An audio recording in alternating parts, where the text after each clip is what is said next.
ঢাকার হযরত শাহজালাল আন্তর্জাতিক বিমানবন্দরের সিভিল এভিয়েশনের বহুতল কার পার্কিং এর নিচ তলায় মেসার্স ফাবিহা এন্টারপ্রাইজ দোকানটির লিজ নিয়ে 2021 সাল থেকে ব্যবসা করছেন রুবেল চৌধুরী। গত বছর সেপ্টেম্বর মাসে রুবেলের আপন দুই ভাই মারধর করে দোকানটি জবরদখল করেছে বলে বাংলা এডিশনের কাছে অভিযোগ করেন ভুক্তভোগী রুবেল চৌধুরী।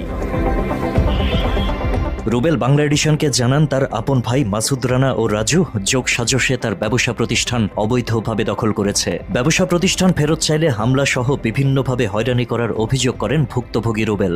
আমার ম্যানেজার ফোন দেয়, আমি ওই দোকানে এসে দেখি আমার বড় ভাই, আমার ওই ছোট ভাইয়ের বউ এরা দখল করে আছে। এছাড়া ওই ব্যবসাকে কেন্দ্র করে রুবেলকে তার দুই ভাই মিলে অপহরণ করেন বলেও বাংলা এডিশনকে জানান তিনি। পরে ওই ঘটনায় রাজধানীর দক্ষিণখান থানায় একটি অপহরণ মামলা করেন ভুক্তভোগী রুবেল। আমার বাসায় যায় আমার ছোট ভাই আমাকে আর আমার ওয়াইফকে মারে। এই ঘটনা দক্ষিণখান থানায় একটা মামলা হয়। বিষয়টি নিয়ে পারিবারিক ও ব্যবসায়িকভাবে ঝামেলা বাড়তে থাকলে বিমানবন্দরের নির্বাহী ম্যাজিস্ট্রেট মেহেদি হাসান তাদের মধ্যে আপোষ মীমাংসা করে দেন।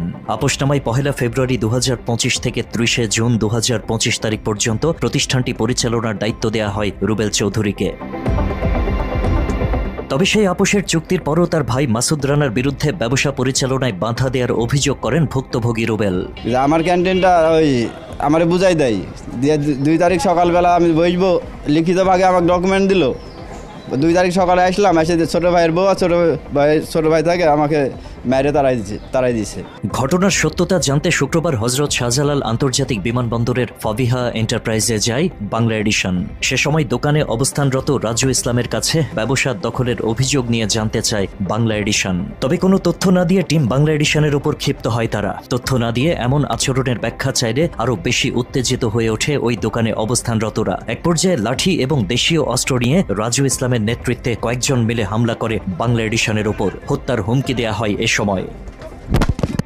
মাত্র 30% টাকায় জমির মালিক হয়ে নতুন বাংলাদেশের গড়ে তোলার স্বপ্ন দেখা বাংলা বসতি। এই ঘটনায় আহত হন বাংলা এডিশনের রিপোর্টার ফয়সাল আহমেদ এবং ক্যামেরা পার্সন হাদিসুর রহমান জুয়েল। পরে রাজু সহ সন্ত্রাসীরা একের পর এক হত্যার হুমকি দিতে থাকলে বিমানবন্দর থানায় একটি মামলা করেন ফয়সাল আহমেদ। হত্যা চেষ্টার ওই মামলায় 1 নম্বর আসামি করা হয় রাজু ইসলামকে। এছাড়া এই ঘটনার সঙ্গে জড়িত রাজুর আপন ভাই মাসুদ রানা সহ মোট 6 জনের নাম উল্লেখ করা হয় মামলায়। পরে মামলার 1 নম্বর আসামি রাজু ইসলাম বাংলা এডিশনের রিপোর্টার ফয়সাল আহমেদকে হোয়াটসঅ্যাপে একটি ভয়েস বার্তার মাধ্যমে হুমকি দিয়ে বলেন ইয়াবার মাদক মামলায় ঢুকিয়ে দেয়া হবে তার নাম। ফয়সাল আহমেদ রুবেলের সঙ্গে বেড়ে অনেকদিন যাবৎ মাদক ব্যবসা করেন এমন মিথ্যাচারও করেন রাজু।